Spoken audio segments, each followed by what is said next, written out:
Chapter 8 of the Science of Getting Rich by Wallace D. Wattles. Chapter 8 Thinking in the Certain Way. Turn back to Chapter 6 and read again the story of the man who formed the mental image of his house, and you will get a fair idea of the initial step toward getting rich.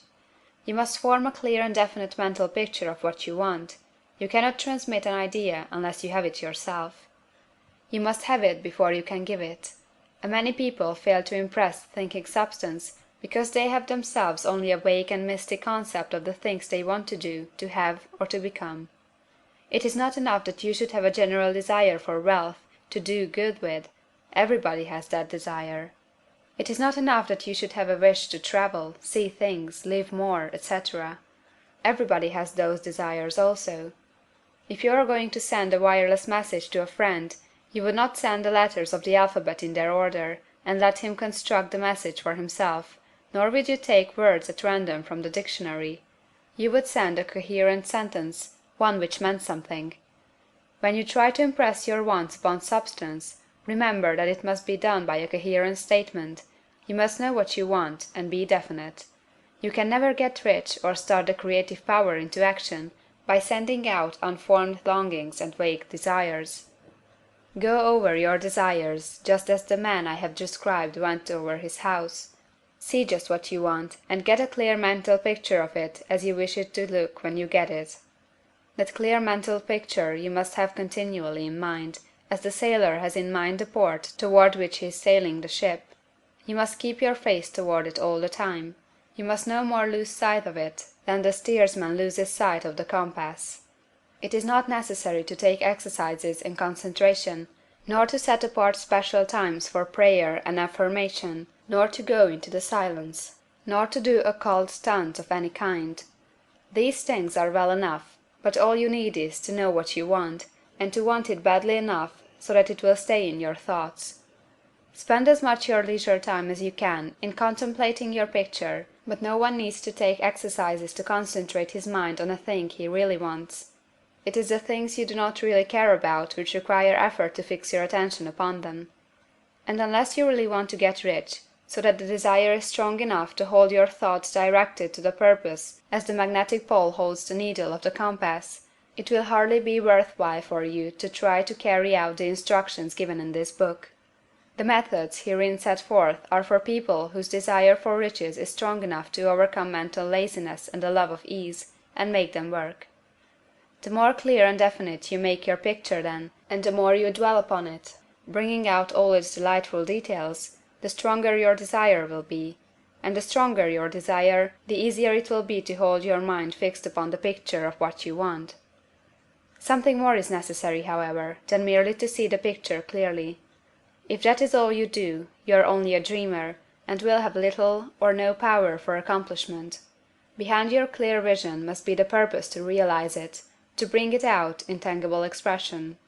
And behind this purpose must be an invincible and unwavering faith that the thing is already yours, that it is at hand, and you have only to take possession of it.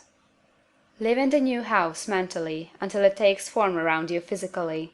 In the mental realm, enter at once into full enjoyment of the things you want. Whatsoever things ye ask for when ye pray, believe that ye receive them, and ye shall have them, said Jesus. See the things you want as if they were actually around you all the time. See yourself as owning and using them. Make use of them in imagination just as you will use them when they are your tangible possessions. Dwell upon your mental picture until it is clear and distinct, and then take the mental attitude of ownership toward everything in that picture. Take possession of it, in mind, in the full faith that it is actually yours. Hold to this mental ownership. Do not waver for an instant in the faith that it is real. And remember what was said in the preceding chapter about gratitude. Be as thankful for it all the time as you expect it to be when it has taken form. The man who can sincerely thank God for the things which as yet he owns only in imagination, has real faith. He will get rich. He will cause the creation of whatsoever he wants. You do not need to pray repeatedly for things you want. It is not necessary to tell God about it every day. Use not vain repetitions as the heathen do, said Jesus to his pupils. For your Father knoweth that ye have need of these things before ye ask him.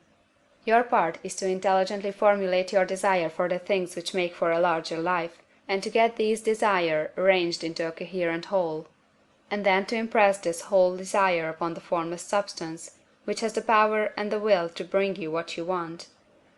You do not make this impression by repeating strings of words, you make it by holding the vision with unshakable purpose to attain it, and with steadfast faith that you do attain it. The answer to prayer is not according to your faith while you are talking, but according to your faith while you are working. You cannot impress the mind of God by having a special Sabbath day set apart to tell him what you want, and of forgetting him during the rest of the week. You cannot impress him by having special hours to go into your closet and pray, if you then dismiss the matter from your mind until the hour of prayer comes again. Oral prayer is well enough, and has its effect, especially upon yourself, in clarifying your vision and strengthening your faith.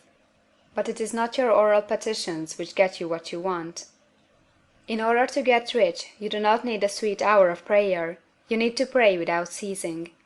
And by prayer I mean holding steadily to your vision, with the purpose to cause its creation into solid form, and the faith that you are doing so. Believe that ye receive them. The whole matter turns on receiving, once you have clearly formed your vision. When you have formed it, it is well to make an oral statement, addressing the Supreme in reverent prayer, and from that moment you must, in mind, receive what you ask for. Live in the new house, wear the fine clothes, ride in the automobile, go on the journey, and confidently plan for greater journeys. Think and speak of all the things you have asked for in terms of actual present ownership. Imagine an environment and a financial condition exactly as you want them, and live all the time in that imaginary environment and financial condition. Mind, however, that you do not do this as a mere dreamer or castle builder. Hold to the faith that the imaginary is being realized, and to the purpose to realize it. Remember that it is faith and purpose in the use of the imagination which makes the difference between the scientist and the dreamer. And having learned this fact, it is here that you must learn the proper use of the will. End of chapter 8.